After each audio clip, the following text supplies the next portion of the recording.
Tai jau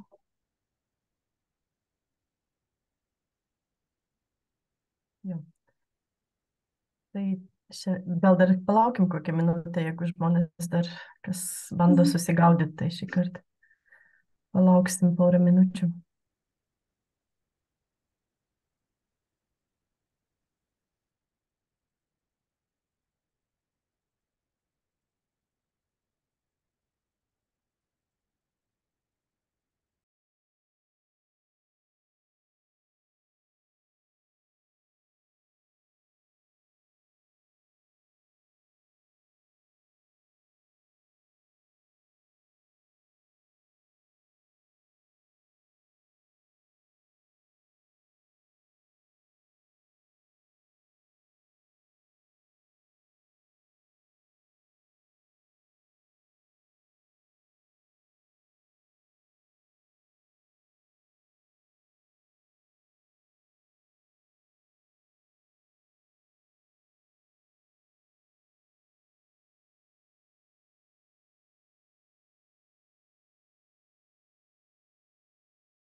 Tai dar kartą tada labas vakaras, garbė Jėzui Kristui. Pradėsime mūsų antrą susitikimą. Tema apie gražiausias vestuves ir tikiuosi mes šiandien jau prieisim iki to Kanos vestuvių ir pakalbėsim jau apie jas. Nors dar taip pat pradžioj pabaigsime tą temą, kuri liko nuo praeito karto, kai aptarėm bendrai vestuvės Biblijoje kaip Dievo ir tautos vienybės simbolis. Mes spėjome Seną testamentą aptart, kalbėjome apie vestuvių simboliką Izaijo knygoje, atsimenat, giesmių giesmė ir tuo ir baigėm. Ir mums liko labai trumpai, aišku, bet prisiliesiu truputį Naujojo testamento tą vestuvinę simboliką. Taigi, kad tikrai viešpaties žodis maitintų mūsų ir protą, ir širdį, ir atmintį, ir visas galias, ir veiktų mūsų gyvenime, tai sakysim vardan Dievo, Tėvo ir Sūnaus, ir Šventosios Dvasios. Tėve mūsų, kuris esi danguje, teesie šventas tavo vardas, teateinie tavo karalystė, teesie tavo valia, kaip danguje, taip ir žemėje. Kasdienis mūsų duonos duok mums šiandien ir atleisk mums mūsų kaltes, kaip ir mes atleidžiame savo kaltininkam. Ir neleisk mūsų gundyti, bet gelbėk mus nuo pikto. Amen.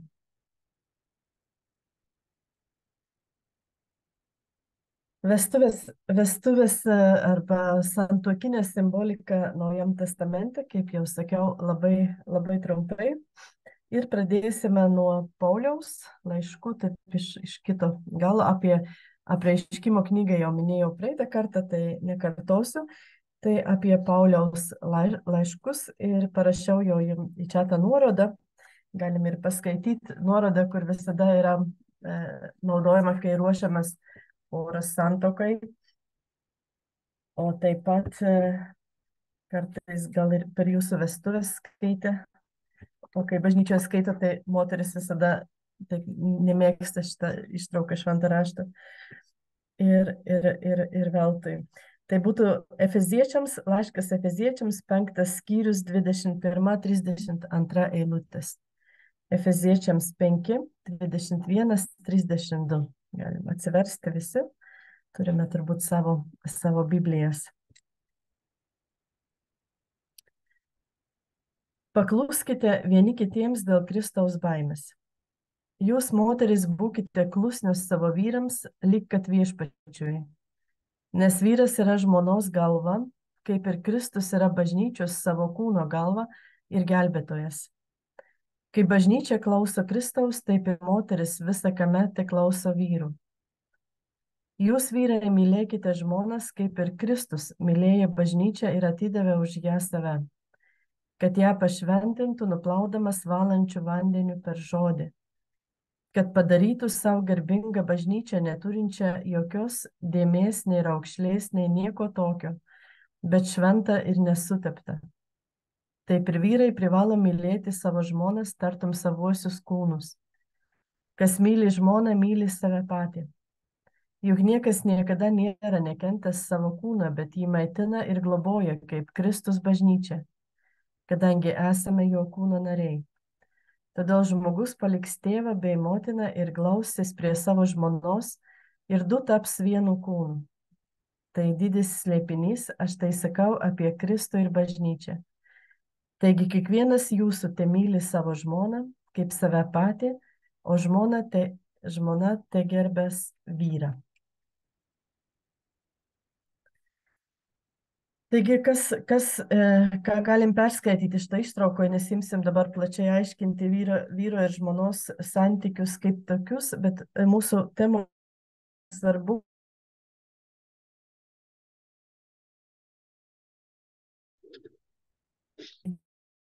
šitą vienybę tarp vyro ir žmonos, reiškia, nuo Kristaus laikų tampa ženklu, kaip Kristus myli bažnyčią. Ar mane gerai girdėti, nes man rašo, kad internetas nestabilus, viskas tvarkoj? Nematau jūsų, viskas tvarkoj, gerai. Reiškia, taigi, tokia šventa padaro viešpats santuoką, ne, kad santuoka tampa, sutuoktiniai tampa būtent bažnyčios ir Kristaus meilės ženklu, kaip iš giesmių giesmės. Tai ne kunigai pasirodo, ne popiežius, mes kur paprastai sakom, bažnyčia nemyli žmonių, arba bažnyčia netokia, nu tai kas kunigai, vienuoliai netokie, popiežius netaip elgėsi, kažką netaip parašė, o pasirodo Paulius sako, jog kai mes norime pažinti, kas yra bažnyčia ir kai norime suprasti, kas yra santykis tarp žmonių ir Dievo, tai reikia žiūrėti šeimą, reikia žiūrėti į vyrą ir žmoną. Jie atspindi tą tikrovę. Bet aišku, kad mes esam per maži, kad mes tobulai atspindėtume bet ką. Taigi pats tas idealas santuokas arba pats pašaukimas santuokinis, tai yra tai, kas labiausiai yra kaip ženklas Dievo ir žmonių meilės. Ir iš tikrųjų, aišku, Dievas visą daro atvirkščiai, tai yra santuoka yra kuriama pagal Dievo meilės atvaizdą. Nenoriu eiti į šitą temą giliau, nors jinai, aišku, labai mums visiems įdomu, ypač tiem, kurie gyvena santuokai, bet mes pakalbėsime dar apie kitus reiškia, vietas iš Švento rašto. Ir taip, jau minėtas Paulius ir kitose vietose mini, reiškia, tą simboliką, kad Kristus yra kaip naujasis Adomas, o bažnyčia yra kaip naujoji Ieva. Reiškia, tas atnaujintas santykis tarp žmonių, atnaujintas santykis tarp Dievo ir žmonių. Ir Jėzaus savęs atidavimas ant kryžiaus, kaip mes čia matėme irgi, nuo šiol jau tampa visų santykių tarp krikščionių matu. Kai mes čia skaldome plaukus, kiek kas čia turi mylėti, kiek kas čia turi ką gerbti, čia mane kas gerbė, kas negerbė, kiek čia turim vienas kitiem paklūsti ir taip toliau, tai visada matas, pagal kurį galime pamatuoti, tai yra Kristaus meilė iki kryžiaus. Ir tai yra begalybė. Tai mes niekada negalim pasakyti, kad aš jo pakankamai myliu. Nu jau, sakysit, negaliu pasakyti ir kad pakankamai esu mylimas. Tai taip, nespauskim iš žmogaus meilės, kurio jau jis nepajėgia duoti. Nes meilė yra begalinė. Troškimas begalinės meilės realizuojasi santykyje su Dievu ir ateina per šventąją dvasią iš Dievo. Taigi, Sužadėtinį mes matome ant kryžiaus, o sužadėtinė pakviesta čia taip pat save atiduoti. Apie šitą santuokinę temą Jėzaus nukryžiavimo metu čia bus kita, gal kitą kartą šnekėsime daugiau, irgi sąryšyje su Kanos vestuvėmis. Ir matome, prie kryžiaus vėl stovi Marija, taip kaip ir Kanoje. Šiandien mes apie ją nemažai šnekėsime. Antras laiškas Korintiečiams, 11 skyrius, 2 eilutė, dar prie Pauliaus čia temų yra tokia. Paulius rašo taip savo bažnyčiai Korinte: aš pavyduliauju dėl jūsų Dievo pavydu. Mat aš jūs sužėdavau su vienu vyru, su Kristumi, ir turiu pas jį nuvesti jūs kaip skaisčią mergelę. Ir toliau ten jis savo baimės išdėsto, jeigu kada turėsit laiko, galite susirasti 2 Korintiečiams 11 skyrius. Kas yra korintiečiai? Korintiečiai yra bjaurybės. Korintas yra Pauliaus skausmo vaikas. Paulius keliauja, reiškia misijinės kelionės, ir keliaudamas steigia bažnyčias, arba mes sakytume dabar steigia parapijas, gal mes taip labiau sakytume. Ir yra tokie, kur teikia jam daug džiaugsmo, kaip pavyzdžiui Filipai, mes Filipų bažnyčią mes praeitais metais turėjome laišką filipiečiams, žiūrėjom. Ir yra tokie, kur yra sunkiau, kaip ir visada. Įvairūs vaikai būna. Tai korintiečiai yra Pauliaus skausmo vaikas. Tai yra labai sunkus miestas.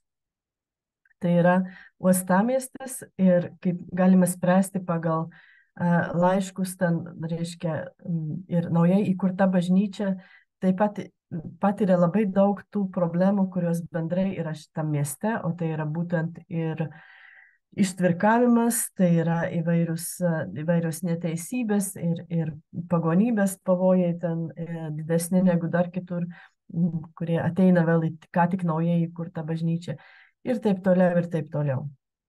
Taigi Paulius ir rašo jau antrą laišką korintiečiams, ir jis rašo kaip tėvas, kuris pavyduliauja. Tai čia ne ta prasme, kad Paulius nenori atiduoti korintiečių Dievui, bet jis pavyduliauja, tai kaip jis toliau rašo, tai kaip angis, kad suvedžiojo Adomą ir Ievą, taip ir jūs vedžioja įvairūs dalykai. Tai nuo to noriu jūs apsaugoti, esu pavydus, laikau tą savo naujai įkurtą bažnyčią kaip mergelę, kaip tėvas saugo savo merginą, kad atiduotų ją kaip gražią ir kilnią ir skaisčią tam, kam jinai skirta, tam, kuris ją tikrai myli, tai yra Kristui. Ir gal lietuviškam vertime taip nesijaučia, graikiškai čia yra būtent tos dvi fazės labai jaučiasi pagal žodžius, kurie yra naudojami. Tai yra sužadėtuvės ir tai yra santuoka. Yra pažadėta ir Paulius saugoja kaip tokia, kad atiduotų Kristui pilnai. Ir Paulius čia save pristato kaip šitos santuokos liudininką. Evangelijose mes dar pakalbėsim apie Evangelijas, kas yra santuokos liudininkas tarp Jėzaus ir išrinktosios tautos. Žinote, Jonas Krikštytojas. Jis yra tas, kuris bus tas liudininkas. Paulius toliau jau čia po evangelinis laikotarpis, reiškia, jis yra tas, kuris save irgi mato šitoje rolėje. Sinoptikai. Sinoptikai yra Matas, Morkus ir Lukas. Tai yra pirmos šitos 3 evangelijos, jos vienu žodžiu vadinasi sinoptinės evangelijas ir autoriai sinoptikai. Čia toks teologinis terminas ir sinopsis tai reiškia žiūrėti maždaug viena kryptim arba bendru žvilgsniu. Ir tai yra pavadinta todėl, kad šitie visi 3 evangelijai, jie labai panašus yra. Ten daug yra, reiškia, kartojasi daug istorijų, kurios yra tiek vienam, tiek kitam, tiek trečiam. Ir būtent todėl jie dažnai yra apibendrinami. Jono evangelija yra labai skirtinga pagal savo parašymo būdą. Jis yra labiau tokia jau teologinė, išmastyta daug daugiau negu tie pirmos 3 evangelijos, labiau yra perpasakotas Kristus įvykis. Reiškia, tai, kas vyko Kristui ateinant, Jono evangelija labiau jau yra iškontempliuotas Kristus įvykis. Tai jau yra visai kitoje šviesoje ir paprastai todėl Jono evangeliją žiūrim truputį atskirai. Taigi sinoptikai, ką sako, jaunikis jau atvykęs ir kartu laukiamas. Tai eina kaip tokia gija per visas evangelijas. Taigi Mesijas atėjo, o kartu yra laukiama ta karalystė, toks eskaton, tai kas ateis. Jau ir dar ne, kaip sako vokiečių teologai. Todėl, pavyzdžiui, Kristus sako, šiuo metu nereikia pasninkauti. Gal atsimenat, Morkaus 2 skyrius yra tokia vieta, kad Jėzaus mokiniams priekaištaujama, kodėl jie nepasninkauja. Arba greičiau nepriekaištaujama, bet klausia. Sako, kodėl kiti ten pasninkauja, Jono mokiniai, o jūs ne. Ir tada yra atsakymas, kad vestuvių svečiai negali pasninkauti, kai jaunikis yra su jais. O kai jaunikis bus iš jų paimtas, tada jie pasninkaus.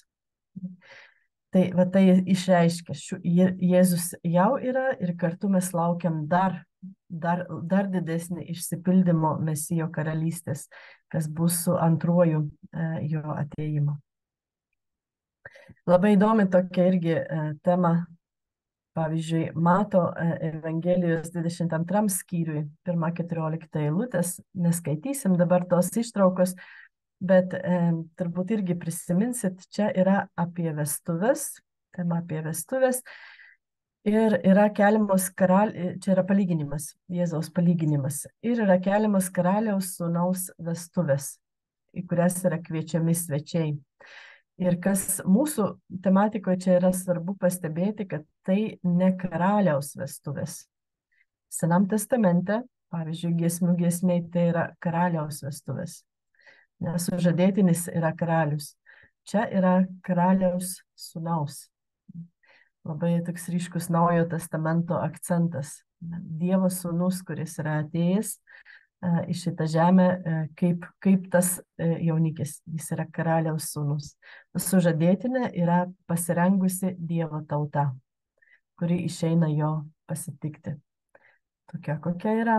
Ten, kas išėjo Jėzų pasitikti, žvejai, aklieji, raupsuotai, šlubė žmonės ir keletas dar tokių išmintingesnių. Bet šiaip tai tokia suvargus Dievo tauta, bet tokia mes visada ir esame.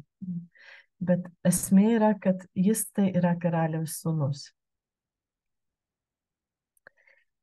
Tiek keletą žodžių labai trumpai apie sinoptikus. Jono evangelija, taip pat ir ką mes matome ir kitose evangelijose, matom tą figūrą iškilę Joną Krikštytoją, tai eina per visas 4 evangelijas. Kaip jau sakiau, jis yra tas vestuvių liudininkas. Jis visur yra pabrėžiama tai, kas, pavyzdžiui, Jono evangelijos 3 skyriaus 29 eilutė. Jono 3:29.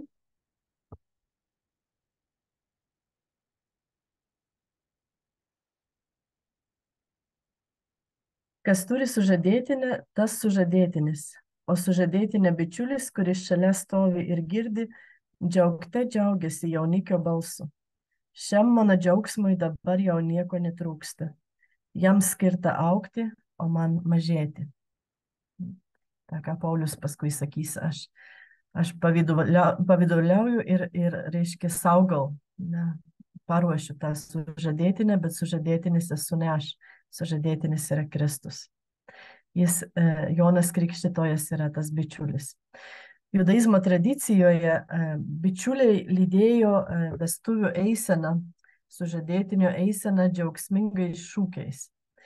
Gal mums labiau žinoma yra raudotojų tradicija, nes jinai paskui yra dar reiškia, ir toliau tęsiasi ilgesnį laiką, kai raudotojas išreiškia artimųjų skausmą. Pavyzdžiui, kryžiaus kelyje, 8 stotis, kaip Jeruzalės moteris verkia Jėzaus, tai greičiausiai tai yra raudotojos, kurios reiškia, atlieka tą išorinė išraiška to skausmo didžiulio, ne, savo raudą. Bet vestuvių metu tai būdavo, dabar turbūt yra tas pamergis ir kaip ten tie dar iš vyro pusės kiti, reiškia, jų užduotis buvo džiaugsmingais šūksniais, labai garsiais šūksniais ir krikštavimu išreikšti vestuvių džiaugsmą. Ir jie reikšdavo ne tiek savo, bet jie tą sužadėtinio džiaugsmą ir sužadėtinės, reiškia, jų užduotis yra būti jaunųjų balsų, nes greičiausiai tie jaunieji per vestuvės būna labai susijaudinę ir taip toliau, ten nežinau, kiek jiems norisi ten šūkaut, ne, bet tie draugai tada yra tas balsas, kuris įkūnija šitą džiaugsmą. Ir Jonas, kaip mes žinome, jis taip ir prisistato, jis yra sužadėtinio balsas, tas, kuris džiaugsmingai šaukia, kad sužadėtinis ateina ir kviečia pasiruošti. Jis šaukia dykumoje, nes giesmė sako, kad sužadėtinis ateina iš dykumos.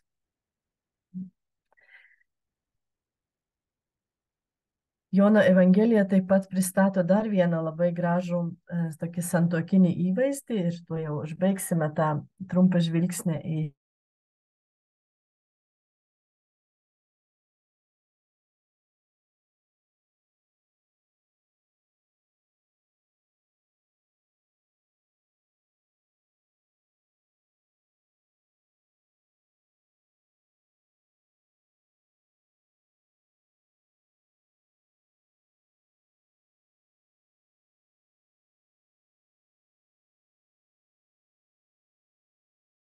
tiek su rojaus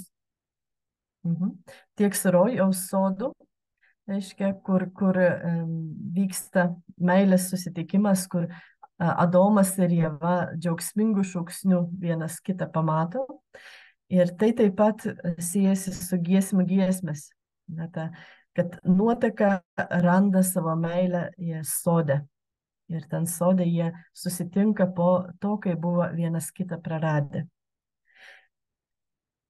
Ir čia pat yra kryžiaus vieta, reiškia, čia pat yra kapas, tai yra taip, per ką sužadėtinis perėjo, kad galėtų vėl iš naujo susitikti su savo sužadėtine, o sužadėtinė irgi su didžiuliu ilgesiu jo ieškojo. Taigi Magdalietė čia atstovauja tą Kristų ieškančią bažnyčią, kuri trokšta pamatyti jį prisikėlusi. Ir taip pat čia, aišku, yra jau didelė nuoroda į rojaus sodą, sodų visą tematiką, kur įvyks didysis susitikimas ir didžiosios vestuvės jau po antro Kristaus atėjimo. Tiek apie šventą raštą, dar ką mes nebuvome praeitą kartą pakalbėję, o šiandien dabar jau pereisime prie būtent tos ištraukos, kam čia ir susirinkom. Pagrinde tai yra apie Kanos vestuves. Ir tada jau kviesiu jūs atsiversti, tai yra Jono Evangelijos 2 skyrius, 1-12 eilutės.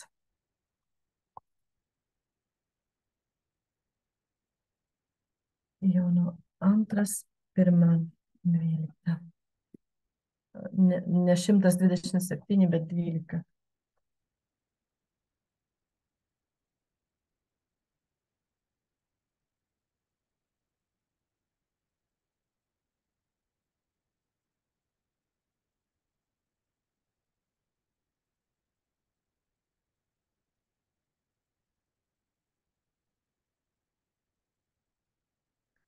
Taigi skaitome galim. Trečią dieną Galilėjos Kanoje buvo vestuvės. Juose dalyvavo Jėzaus motina. Į vestuvės taip pat buvo pakviestas Jėzus ir jo mokiniai. Išsibaigus vynui, Jėzaus motina jam sako, jie nebeturi vyno. Jėzus atsakė, o kas man ir tau, moterie? Dar neatėjo mano valanda. Jo motina tarė tarnams, darykite, ką tik jis jums lieps. Ten buvo 6 akmeniniai indai žydų apsiplovimams, kiekvienas 2-3 saikų talpos. Jėzus jiems liepė, pripilkite indus vandens. Jie pripylė sklidinus. Tuomet jis pasakė, dabar semkite ir neškite stalo prievaizdui. Tie nunešė. Paragavęs paversto vynų vandens ir nežinodamas iš kur tai, nors tarnai, kurie sėmė vandenį, žinojo, prievaizdas pasišaukė jaunikį ir tarė jam, kiekvienas žmogus pirmiausia stato geresnio vyno, o kai svečiai įgeria, tuomet prastesnio. O tu laikėjai gerąjį vyną iki šioliai. Tokia stebuklų pradžia Jėzus padarė Galilėjos Kanoje. Taip jis parodė savo šlovę ir mokiniai įtikėjo jį. Paskui jis su savo motina, broliais ir mokiniais nukeliavo į Kafarnaumą, ten jie pasiliko kelias dienas. Taigi pasižiūrėsime dabar kai kuriuos svarbius aspektus iš šitos švento rašto vietos. Šiandien bus tokia bendra peržvalga. Taigi, kaip jau ir sakėm praeitą kartą, vestuvių puota. Vestuvių puota yra tokia prizmė. Tai yra ženklas, per kurį esame kviečiami žiūrėti į visą kosmosą, į visą mūsų istoriją. Sukūrimo, atpirkimo, išsipildymo istoriją. Ir visi kiti ženklai turi būti skaitomi per šią prizmę. Kitais žodžiais tariant, esame sukurti iš meilės, meiliai, kad patys kurtume meilę. Galim užsirašyti savo tokią formulę ir jeigu nežinosit, ką aš čia veikiu ir koks mano gyvenimo tikslas ir visokios kitos keistos mintis, jeigu ateina, tai esame sukurti iš meilės, meiliai ir kad patys kurtume meilę. Ir nieko daugiau. Ta prasme, jau čia yra išreikšta visa kita. Visus kitus dalykus jau žiūrime per tai, per šitą prizmę. Ir mes esame kviečiami tai švęsti visų gyvenimu. Nes kai šitie dalykai nors truputį paliečia mūsų širdį, tai tuo metu mes patiriame paprastai didžiulę dvasinę paguodą. Į mūsų širdį ateina šventė. Nes iš tikrųjų tai yra tai, ką mes ir švenčiame visų gyvenimų ir visą amžinybę. Mes pažinę Dievo meilę, jeigu pažįstame tą meilę ir tą savo paskirtį iš meilės meiliai, kad patys kurtume meilę, tada tikrai kiekvieną gyvenimo dieną jau yra kaip šventė. Aš jau galiu atsibusti, žinant, kad esu vėl atsibudus iš meilės, šitą dieną skirtą meiliai, ir kad kurčiau kartu su Dievu meilę per šitą dieną. Nesvarbu, ne tiek svarbu, ką aš konkrečiai darau, tai svarbu, ką darau, bet per bet ką. Ir tai bus per visą amžinybę, tai žmogaus paskirtis. Mes nulemti. Tai yra mūsų neišvengiama lemtis. Ir todėl Jono Evangelijoje būtent Jėzaus kaip jaunikio atėjimas, ateina jis iš tos dykumos, šaukia jo Jonas Krikštytojas, pasirodo Jėzus, prisiartina Jono mokiniai ir sako Jėzui, mokytojo, kur gyveni, kas čia vyksta. Ir Jėzus vedasi juos į vestuvių puotą, vyras ir žmona, kaip prisimenate, atspindės nuo šiol Jėzaus ir bažnyčios arba Jėzaus ir tautos meilę. Ir taigi Jėzaus viešoji veikla prasideda šitą vestuvių puotą. Ir dar jinai prasideda ne šiaip tokiu kukliu sudalyvavimu vestuvėse. Jėzus čia iš karto, kai jau daro 600 litrų vandens. Aš nelabai įsivaizduoju tą kiek yra 600 litrų, bet man atrodo jau labai didžiulės vestuvės ir labai daug nusigerti galima jau su 100 litrų, bet čia yra 600 litrų. Tai reiškia, realiai tai yra neišgeriamas kiekis, nors ir daug žmonių greičiausiai dalyvavo vestuvėse, tačiau tai nebuvo kažkokios Kauno vestuvės bendros, ar ne, ar dar kažkaip. Tačiau tai visada parodo tą Dievo kiekį.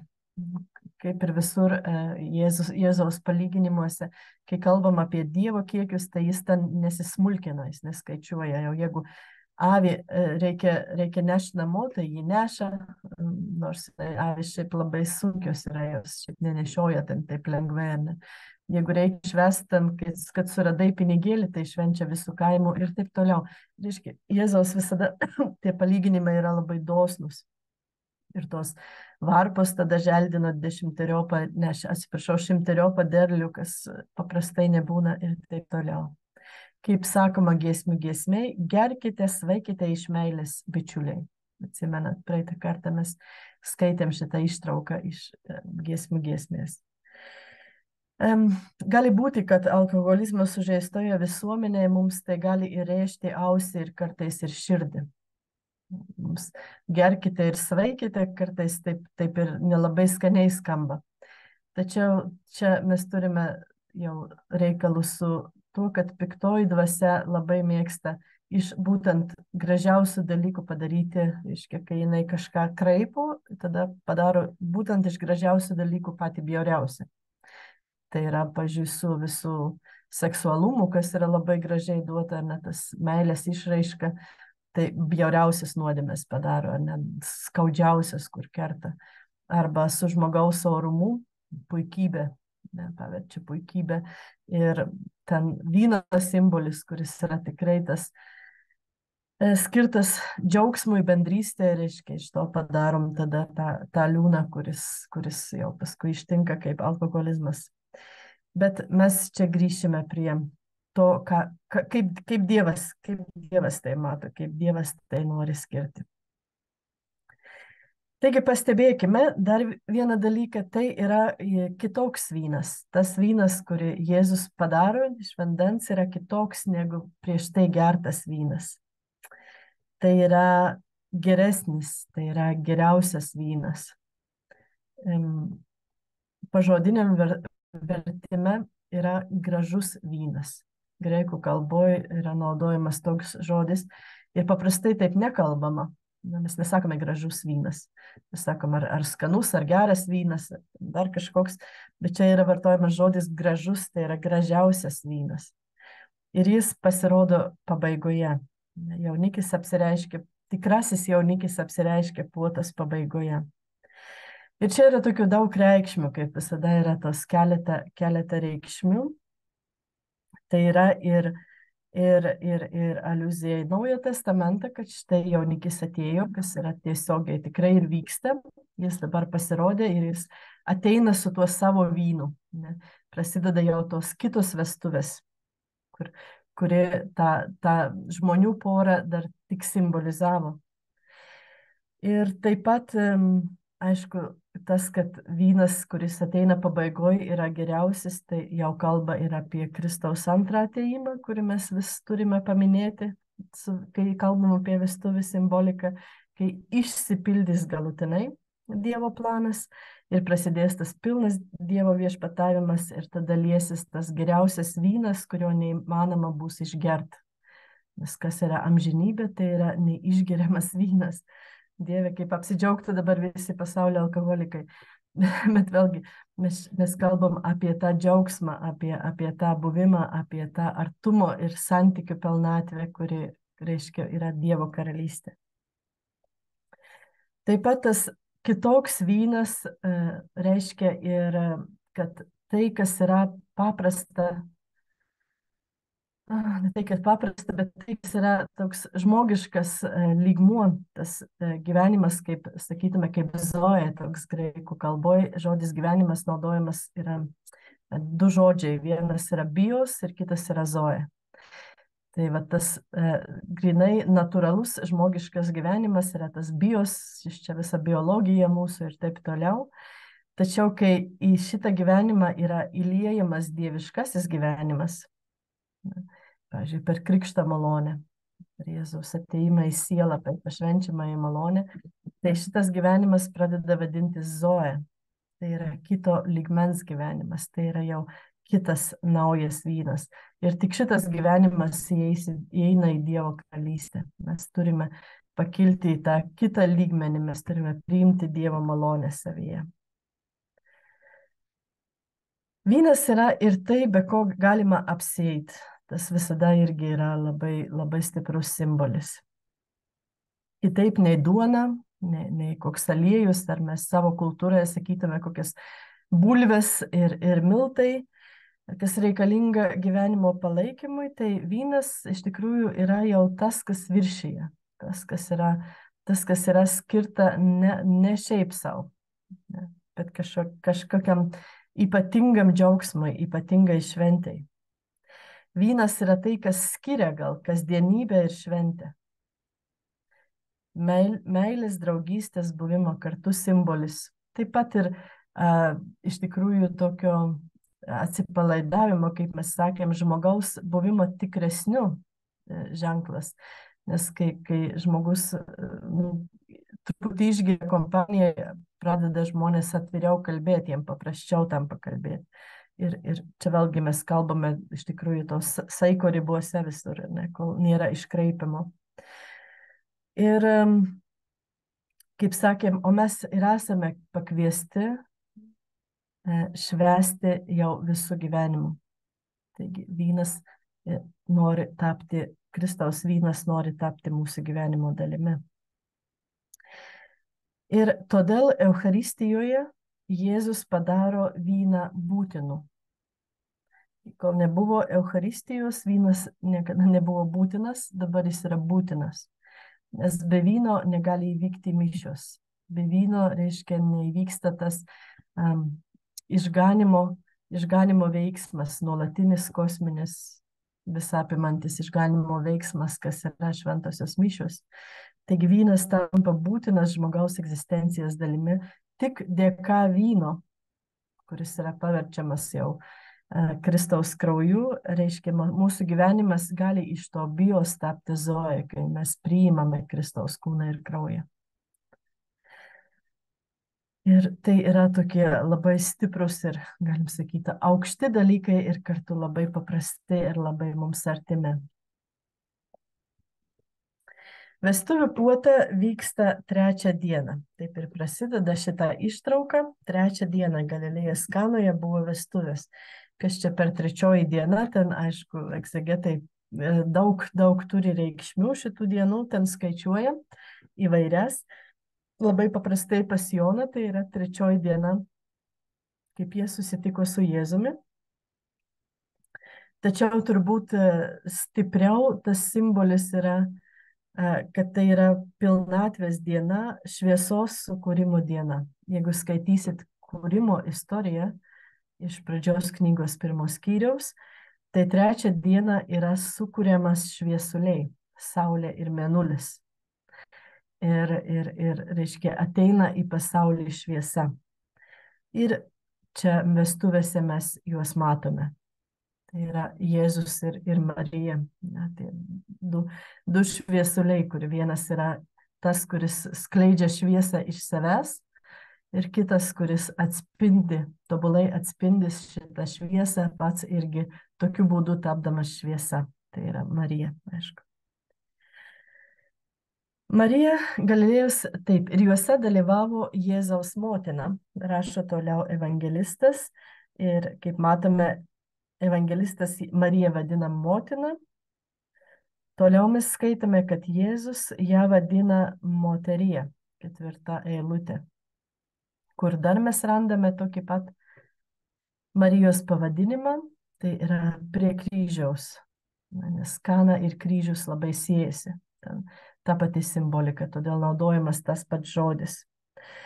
Ir čia labai svarbu tas Marijos, ta dvigubas pašaukimas, ar Marijos dviguba tokia reikšmė, jinai yra motina, jinai yra ta, kuri duoda gyvybę.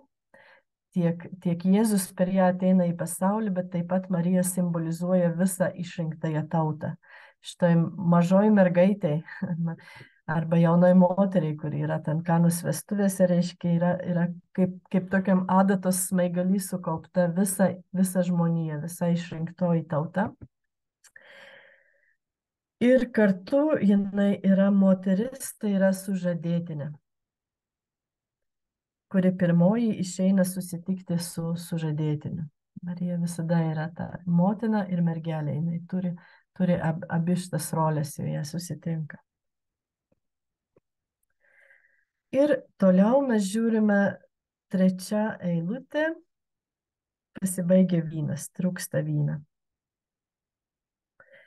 Kodėl taip gali atsitikti gyvenime, kai visas dėmesys susikoncentruoja, kad ištektų duonos ir visų kitų dalykų, bet staiga gali pritrūkti vyno. O būtent to džiaugsmo, santykio, šventės, meilės dimensijos gyvenime, taip pat ir santykyje su Dievu. Ir tą pastebi Marija. Išsibaigus vynų, Jėzus motina Jėzui sako, jie nebeturi vyno. Marijos pastabumas.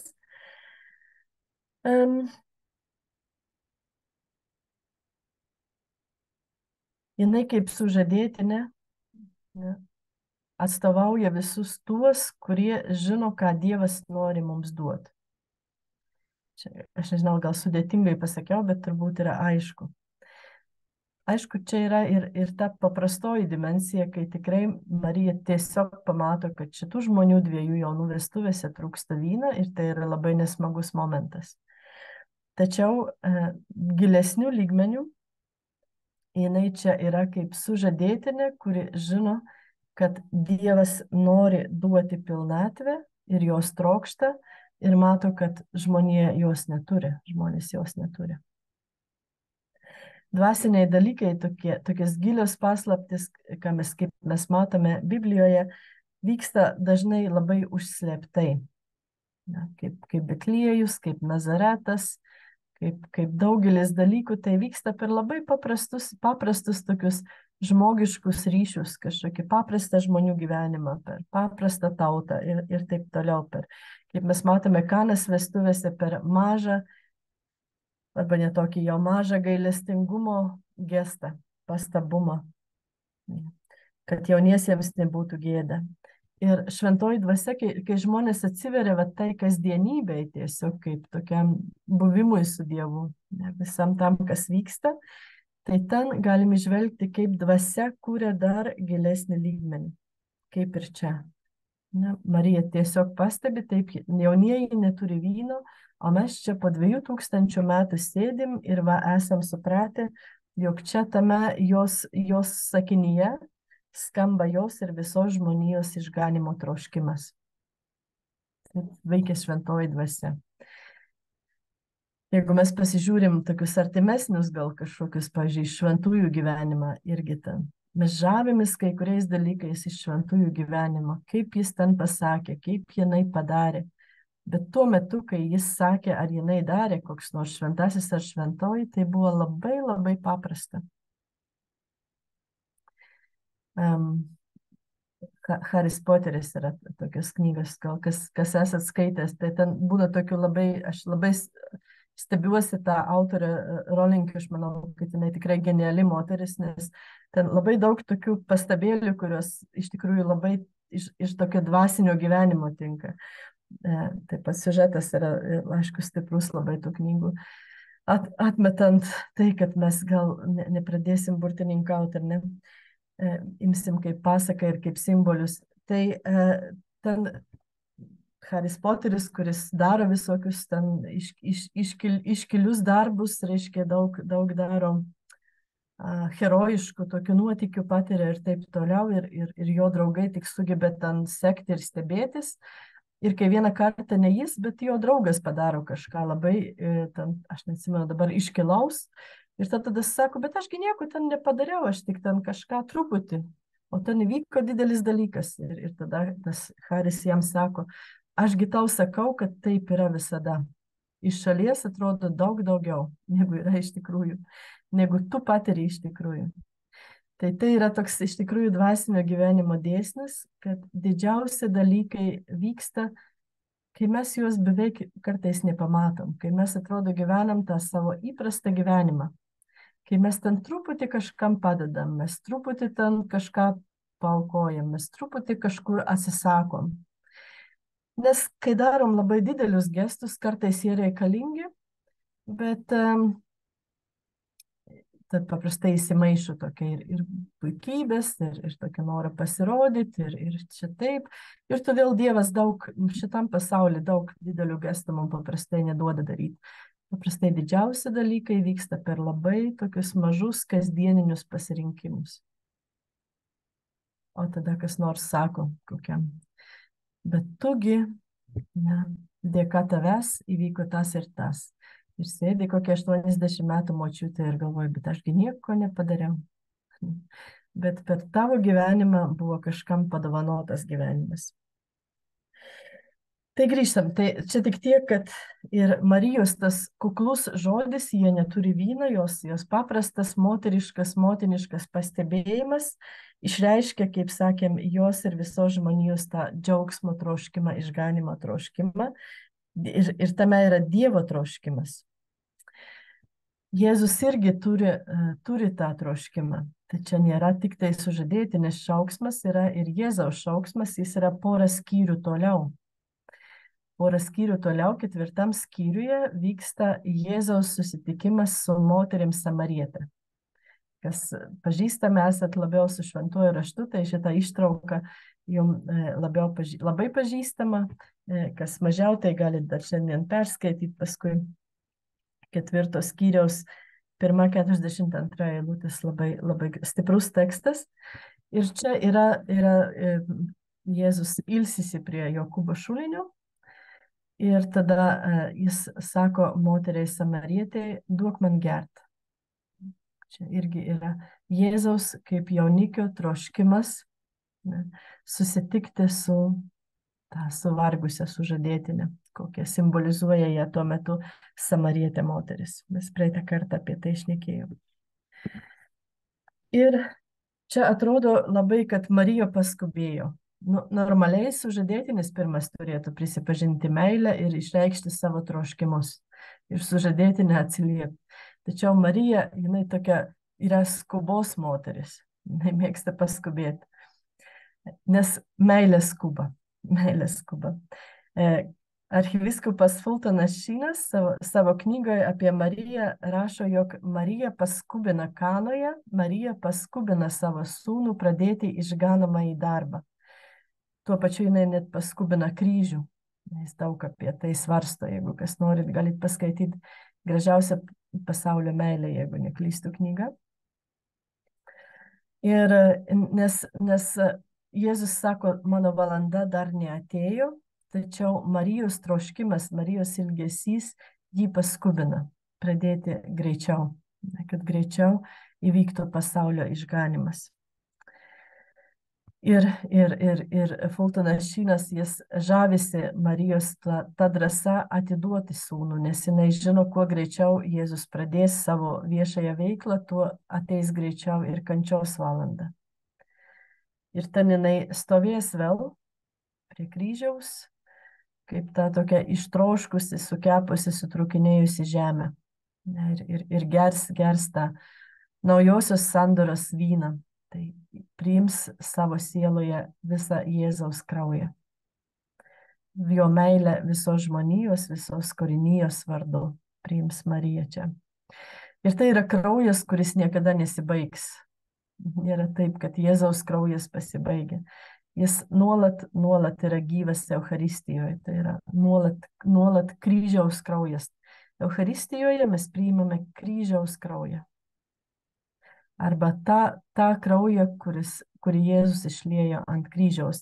Ir čia nesimbolinė prasme, čia biologiškiausia prasme, kokia tai gali būti. Šitą dalyką suvokiau visai nesenai, dėka vieno eucharistinio stebuklo, kurį mačiau jau įvykusi, aišku, ne dabar, prieš kelias savaitės. Keliavome vieną piligriminę kelionę ir buvom tokioje Chorvatijos mieste Ludbergas, atrodo vadinasi, toks nedidelis miestelis. Ir visai netyčia perskaitėm, kad ten bažnyčioje yra Eucharistijos stebuklas. Ir būtent Kristaus kraujas, tai aš neatsimenu kažkokia 14 ar 12 amžiaus, reiškia 12 amžiai vykęs stebuklas, kada kunigas suabejojo Jėzaus buvimu perkeistoj hostijoje ir tuo metu iš ostijos pradėjo piltis žmogaus kraujas. Ir tas kraujas yra kažkiek surinktas ir, reiškia, ten, tai Liudbergo bažnyčioje yra altoriui išstatytas kaip relikvijoriuje. Galim matyti tą Jėzaus kraują. Aišku, ištirtas, kaip paprastai šituose eucharistiniuose stebukluose ištirtas, tai yra tas pirmos pozityvios grupės vyro aziato kraujas ir taip toliau. Ir tiesiog, kai buvom šitoje Liudbergo bažnyčioje, tai atėjo man tas suvokimas, jog šitas kraujas yra būtent tas, reiškia, kurį Jėzus išliejo ant kryžiaus. Kodėl? Todėl, kad jeigu tai vyksta per mišias, kiekvienos mišios yra Kristaus kryžiaus aukos sudabartinimas. Tai nėra kažkoks kitas Jėzus, kuris ateina, bet tai yra Jėzaus mirtis ant kryžiaus. Ir prisikėlimas vyksta per kiekvienas mišias. Taigi tas kraujas, kuris yra tokiu būdu, reiškia, per Eucharistijos stebuklus, tai yra Jėzaus kryžiaus kraujas, tas atperkantis kraujas.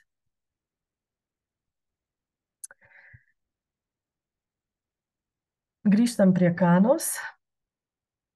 Taigi šitas pokalbis tarp Jėzaus ir Marijos, kuri archivyskupas Fultonas Šynas aiškina, kaip kad Marija paskubėjo, nes meilė skuba ir paskubino Jėzų.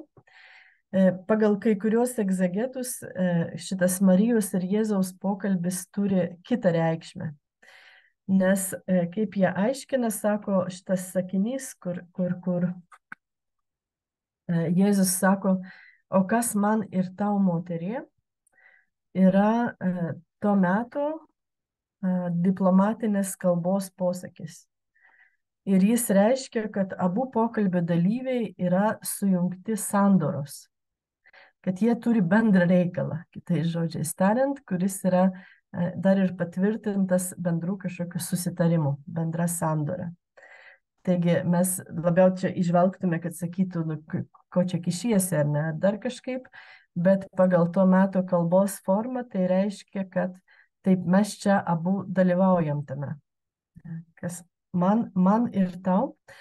Ir toliau tolimesnis sakinys, kuris mums yra išverčiamas, dar neatėjo mano valanda. Jis lygiai taip pat gali būti verčiamas teigiama prasme kaip klausimas. Argi jau neatėjo mano valanda? Tai kitais žodžiais tariant, tai būtų galima taip laisvai versti, jeigu tavo rūpestis yra ir mano rūpestis, nes mano valanda jau atėjo. Taigi, gerai, matome reikalą, tikrai atėjo man laikas veikti. Tai matome, kaip sudėtinga, ne veltui sako, jog traditorė, tradutorė, tai yra vertėjas, yra išdavikas, nes kartais labai sunku ypač versti iš tokių senovinių kalbų, kur kiekvienas žodis turi labai daug reikšmių ir kartais vieno ar kito žodžio vietą sakiny gali labai daug ką pakeisti. Tai yra vienas iš tokių egzegetinių aiškinimų, mano nuomonė irgi labai gražus, labai turintis stiprią prasmę. Morkaus, pavyzdžiui, Evangelijos 1 skyriaus 15 eilutė, Jėzus sako, atėjo metas. Ir Jėzus tą sako jau susitinkant su pirmaisiais mokiniais, jau jis tą jau sako. Taigi to vestuvių vyno nebereikia laukti kažin kada. Yra laikas. Jis liejasi dabar, nes Jėzus jau yra su mumis. Kai Jėzus yra su mumis, mes jau neturim kažko dar laukti, nes kur yra Jėzus, ten jau yra pilnatvė, jaunikis jau yra čia. Ir visa realybė, visa kas vyksta, yra jo buvimo pėdsakai, jo buvimo apraiškos. Ir tai galioja ir dabar, lygiai taip pat. Ne. Taip esame kviečiami žvelgti į visą, kas vyksta. Per viską ateina jaunikis, per visą ateina Jėzus, per visą realybę, kas vyksta. O ten, kur yra nuodėmė, kur yra kančia, ten liejasi jo gydanti dvasia, kaip tam Jėzaus atodūsį ant kryžiaus. Ten liejasi Marijos malda, kaip mes matome Kanoje. Ir Kanos vestuvėse ta tolimesnė Marijos reakcija rodo, kad ji būtent taip ir suprato Jėzaus žodžius. Taigi gali būti, kad šitas aiškinimas ir yra tikrai toks tikslesnis, nes Marija reaguoja taip, kad Jėzus būtų patvirtinęs, kad jis veiks. Bent jinai taip supranta. Kas man ir tau, veikime kartu, nes laikas atėjo ir Marija pradeda veikti. Jis daro savo darbo dalį. Jis pasirūpina tuo, ką gali padaryti žmogus. Konkrečiai jis pamoko tarnus, jis paruošia tarnų širdis, kad jie klausytų Jėzų. Tarnai irgi padaro tą dalį, kurį turi padaryti žmogus. Kas yra jų kaip tarnų, kaip vyrų užduotis, jie padaro savo darbą, jie paklūsta ir jie pripila tuos didžiulius akmeninius indus, pripila kupinus vandens. Ką dar Marija padaro iš savo pusės, jinai pasidalina savo begaliniu tikėjimu. Jinai tiki, kad to užteks. Čia reikia labai, labai pagauti šitą mums mintį. Kai jinai kaip žmogus padaro tiek, kiek jinai gali, tą, ką jinai darė, gali ir tiki, kad to užteks, kad toliau jinai palieka erdvę jo sūnui veikti. Marija nepretenduoja sukurti stebuklą kažkokiu kitokiu savo ypatingu kažką veikimu. Kaip čia ypatingiau dar pasisukinėjus. Jis padaro tą, ką gali ir tada jau pasidalina savo begaliniu tikėjimu. Iš tikrųjų, čia pamatome, kokia didžiulė yra paklusnumo Jėzui jėga. Mes galime nedaryti to, ką jis lieps ir tada kažkoks Dievo darbas neįvyks. Įvyks kitaip. Pasaulio išganimas įvyks kitaip, bet neįvyks taip, kaip tuo metu jaunikis nori ateiti, kaip tuo metu Dievas nori padaryti savo darbą. O galima sakyti taip, net kai mums atrodo, kągi aš čia galiu padaryti, taip kaip Marija, pasakyti taip ir padaryti savo dalį ir patikėti, kad stebuklas vyks. O Dievo darbas visas yra stebuklingas. Dabar noriu padaryti tokį vieną žingsnį iš šitos ištraukos, iš šito nuotykio Kanos vestuvėse ir grįžti kažkiek į Seną testamentą. Prie tokios vienos nuostabios ištraukos, kuri tiesiog irgi iliustruoja šitą pačią, ką mes dabar kalbėjome, šitą temą apie pasitikėjimą. Ir tai būtų, aš pakviesiu jūs ir atsiversti, mes paskaitysim, tiesiog, kad prasiblaškytume. Antra Karaliaus knyga, 3 skyrius, 9-20 eilutės. Antra Karalių. 3 skyrius, 9-20. Čia Senas testamentas.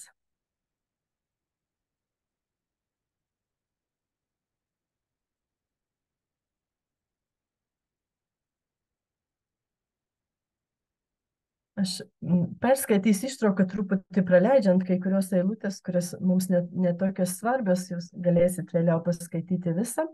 Kontekstas yra, reiškia, Izraelio ir Judo karalių, čia jau karalystė yra padalinta, yra Izraelis ir yra Judas, ir jų reiškia, karaliai kartu su Edomo karaliumi eina kariaut ir tada staiga kariuomeniai ir jų gyvuliams pritrūko vandens.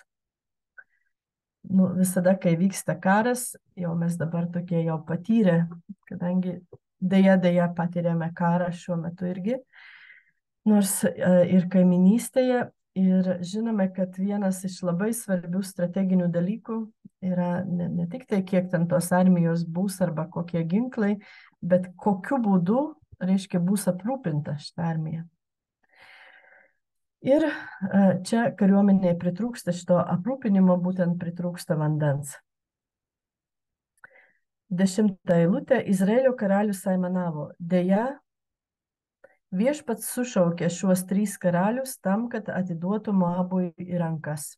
Jis nusimena.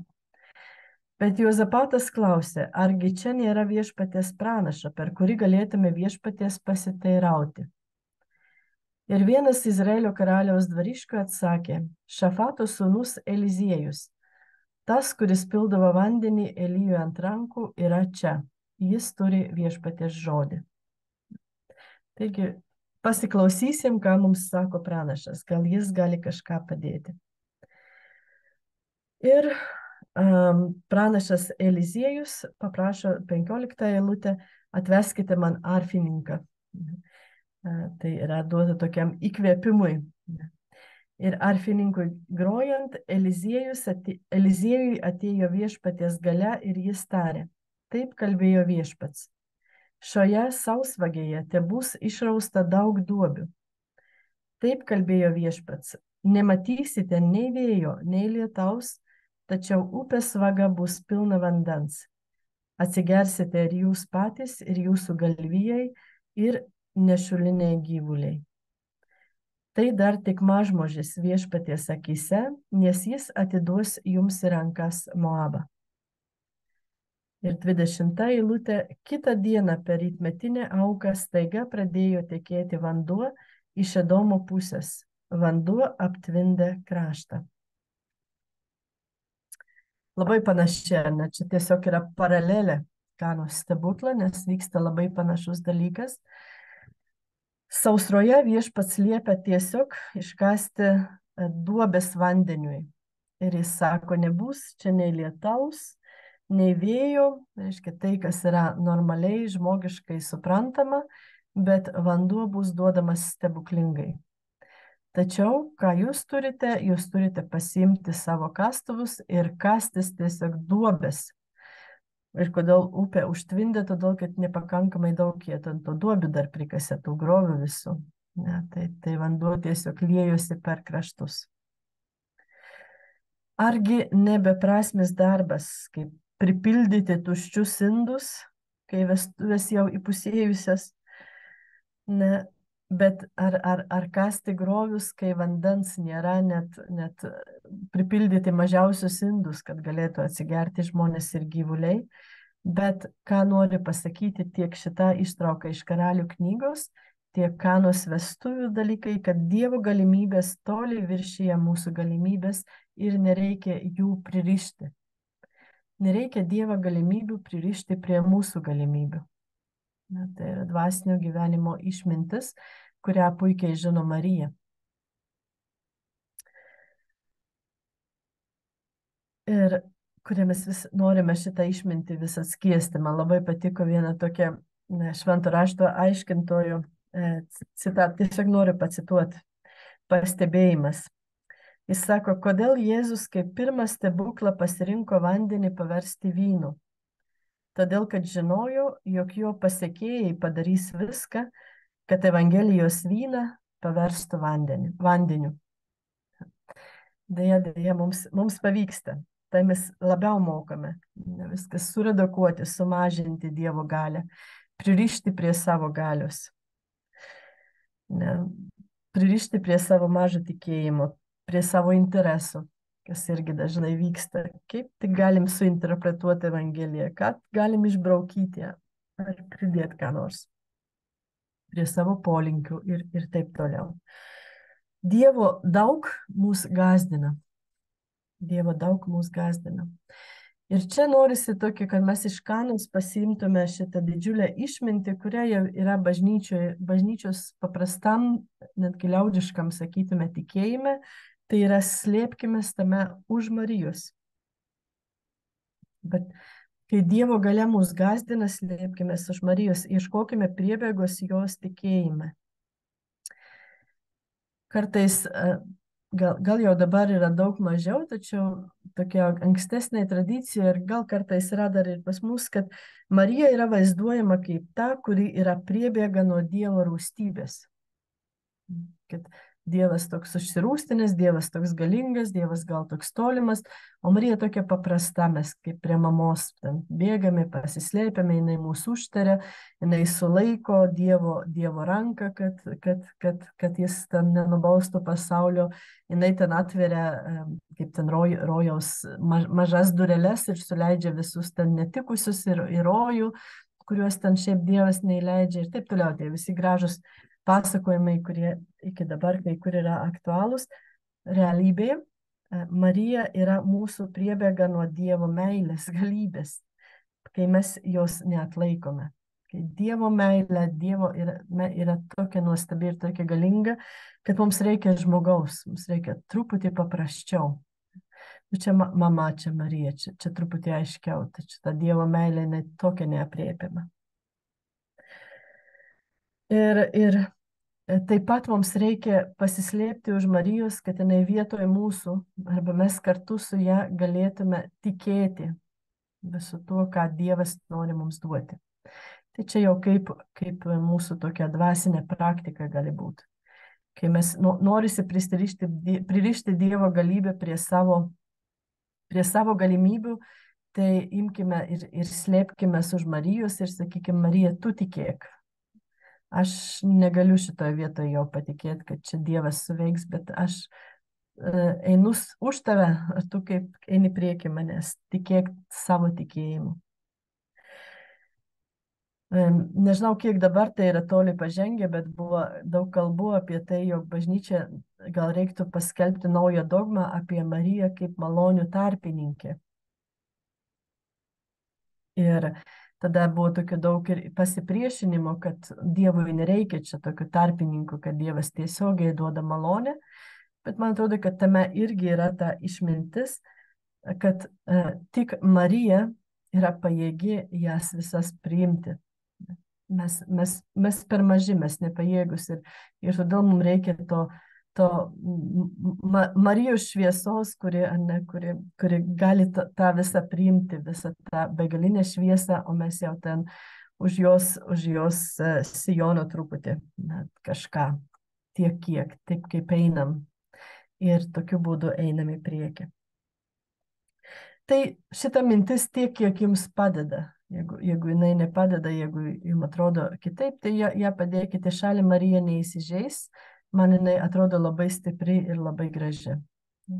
Nes Marija, visi kiti šventieji, angelai ir taip toliau, jie yra tie, kurie ne mus apgina nuo Dievo, bet kurie reiškia, apgina mus nuo mūsų pačių mažumo ir leidžia mums priimti, reiškia, tą Dievo meilės begalybę, kad jinai mūsų visiškai neapstulbintų taip, kad mes jau visiškai bejėgus.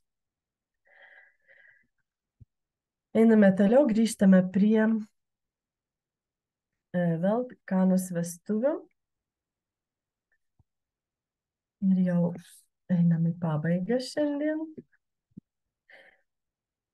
Nerašoma, kaip įvyksta pats stebuklas, ten nėra jokių vaizdų, kaip ten paraudonoja vanduo ir taip toliau, bet seka, reiškia, Jėzaus paliepimas, dabar semkite ir neškite.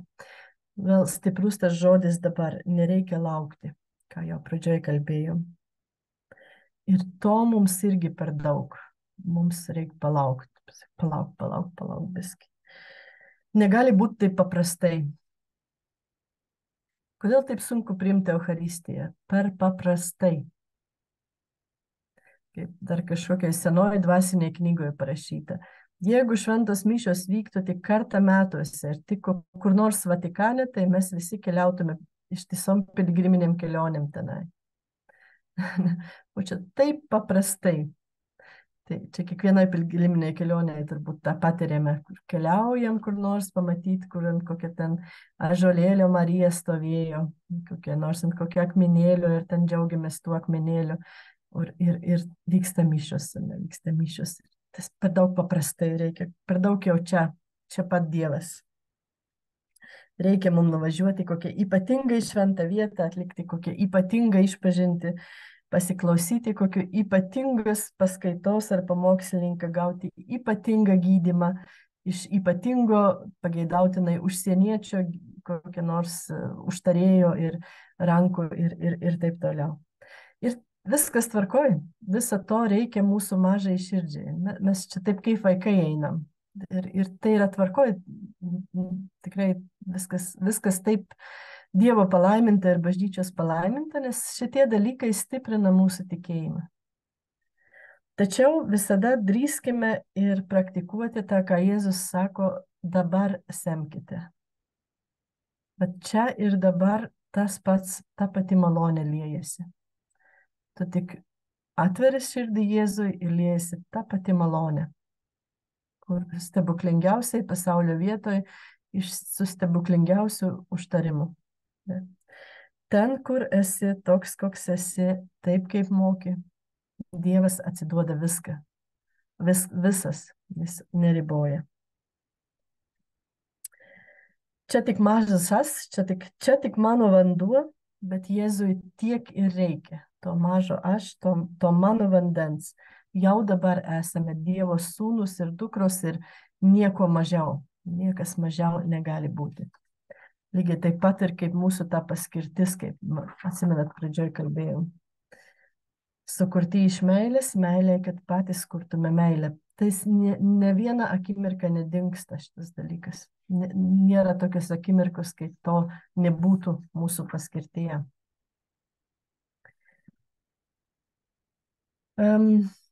Ir tas dabar atsispindi Marijos labai gražiai gyvenime. Mes Luko Evangelijos 1 skyriaus 39 eilutė, ten tas sakinys, kurį popiežius nesenai naudojo jaunimo dienom, man atrodo, Marija skubiai iškeliavo. Čia yra Marija po angelo apreiškimo vyksta pas Elžbietą pasidalinti savo džiaugsmu. Ir čia daug galima mąstyti apie tą Marijos skubą, kaip mes sakėm, tas malonės skubėjimas imti dabar. Čia ne tas blaškymasis, kai mes darboholiškai kartais blaškomės ar pasimetę, bet tai yra, kai jau žinai, ko reikia, tu tiesiog darai, tu nedelsi daugiau. Ir Kana irgi yra tame žingsnio ritme. Tai skubus ir tai dar šokio toks ritmas. Tai juk vestuvės. Gerkite, bičiuliai, ir svaikite iš meilės. Tikslesnis vertimas to dabar semkite yra semkite dabar. Nežinau, ar jaučiate skirtumą nuo dabar semkite ir semkite dabar. Tai semkite dabar nukelia mus nuo chronologijos, nes dabar semkite tai yra iš eilės pripylėte, ten tą padarėte, dabar semkite, tada neškite. Tai yra tam tikras toks chronologinis laikas. O semkite dabar labiau mūsų yra kvietimas, kuris viršyje tokį chronologinį laiką, bet tai yra kviečia į tokį malonės laiką arba kairos žvilgsnį. Turbūt girdėta jau yra, kad graikiškam pasaulėvokoje yra tas dvigubas laikas chronos ir kairos, kur chronos yra tiesiog laiko seka, o kairos tai yra ypatingas laikas, kuris yra pripildytas prasmės. Taigi tas semkite dabar duoda mums labiau tą prasme. Dabar yra laikas semti. Arba dabartis yra laikas, kai reikia semti Dievo malonės vyną. Todėl esame kviečiami niekada nebijoti stokos. Nes Dievui visada yra dabar. Nėra kito laiko.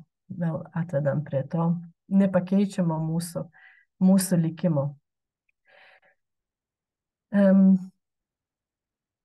Noriu pabaigoje papasakoti tokias 3 istorijas.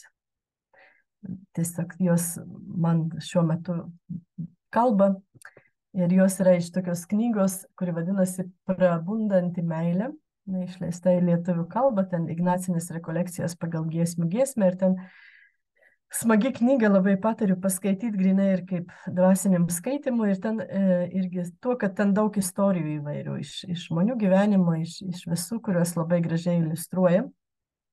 Tai noriu tokias 3 paskaityti nepaskaityti, bet papasakot, kurios kalba apie tą semkite dabar.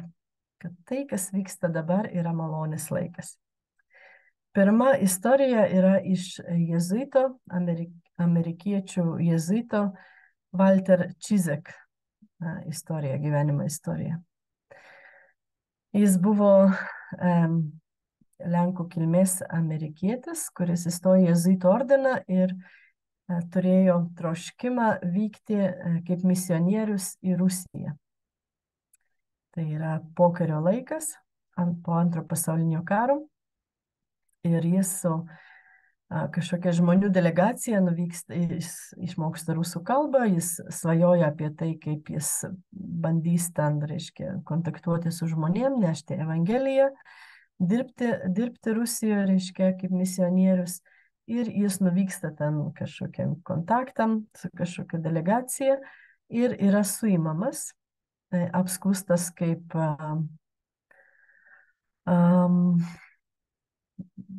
šnipas, ne?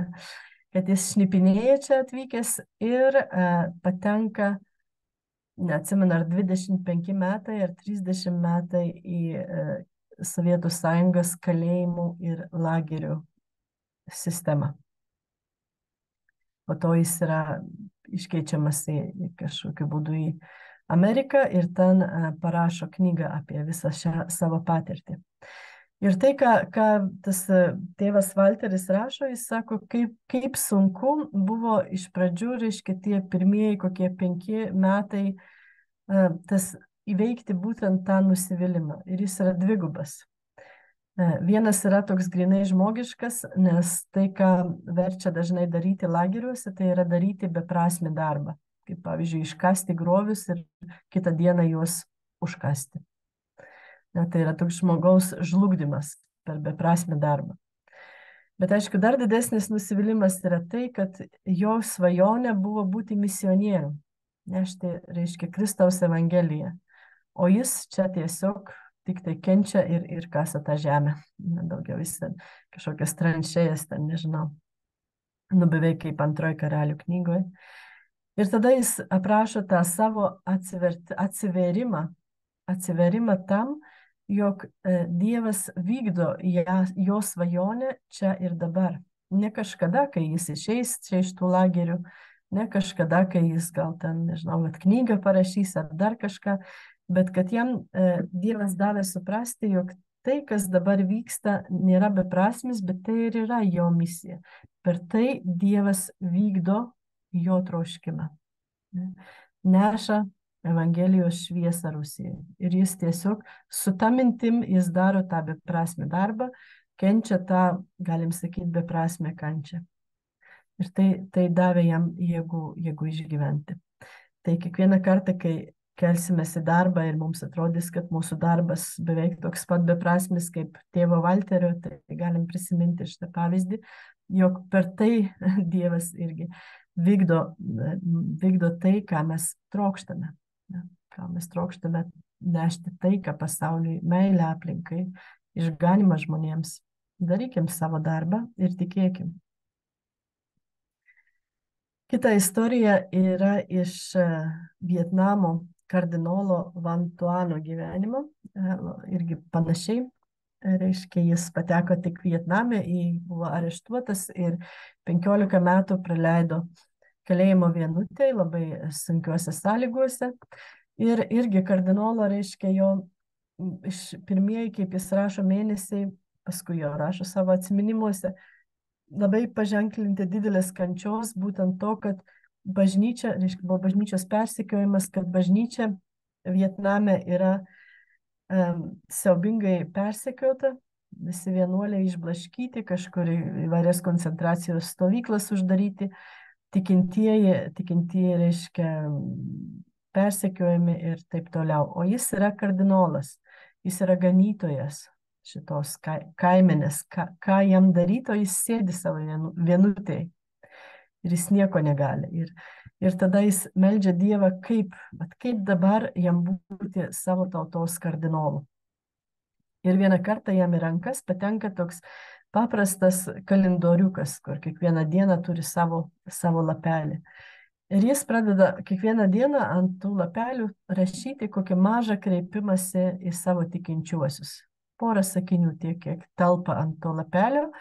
Ir per vieną berniuką, kuris neša jam maistą, jis paduoda tą suglamžytą lapelį prie kokias ten, nežinau, servetėlės ar kažką. Ir tas berniukas išneša ir tada perduoda tikintiesiems kaip kardinolo žodį tai dienai. Ir tokiu būdu tikinčioji tauta gaudavo kiekvieną dieną, reiškia, kažkokį žodį iš savo ganytojo. Taigi Dievas gali veikti per tokius mažus dalykus, ne, per tai, ką mes galime padaryti. Ir visa problema gal yra ne tame, kad čia kažkas netaip vyksta, arba kad aš čia labai mažai galiu padaryti. Gal esmė yra, ar mano širdis yra pakankamai plati trokšti. Ar man dar reikia to Marijos sijono, greičiausiai mums reikia, ne? Kad Marija didėtų savo troškimus į mūsų širdis. Ir apie troškimus noriu jau šiandien ir užbaigti tokiu paskutiniu pasakojimu, kuris yra labiau ne iš biografijų, bet tiesiog kaip maža istorija. Ir tai yra apie du meškeriotojus arba žvejus. Reiškia, meškerioja du vyrukai. Vieną dieną sėdi šalia ir vienas pastebi, kad jo draugas, jeigu pagauna didesnį žuvį, tai įmeta atgal. Nu, jeigu kas meškerioja, tai žinot, kad tai yra nesąmonė, nes ką daro, paprastai mažas žuvelės paleidžia, tai jeigu jos ten auga didesnės, jeigu neturi namuose katino, didesnis pasiima. O šitas elgesi atvirkščiai, jis visas didelis žuvis meta į vandenį atgal, o savo pasiima mažas. Ir tada draugas sako, klausyk, kodėl tu taip darai? Aš vis pastebiu. O tas sako, žinai, mano keptuvė labai maža. Taigi, pirkime didesnės troškimų keptuvės. Tegu širdis platėja. Tegu nereikia mums tų Dievo malonių atsisakinėti, todėl kad mūsų keptuvės per mažas. Tai tiek šiandien. Ačiū už jūsų kantrybę. Paprastai mes galime skirti porą minučių dabar ir gal savo kokiam dienoraštį pasižymėti kokį vieną kitą sakinį, kurį norim pasimti kaip šitos savaitės sakinį, arba vėliau, kai skaitysit šventą raštą. Tai porą minučių tokia tylo, jeigu kas nori, gali ir bendrai parašyti, arba savo asmeniškai.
Ačiū už pasidalinimus ir sudėkime visus savo troškimus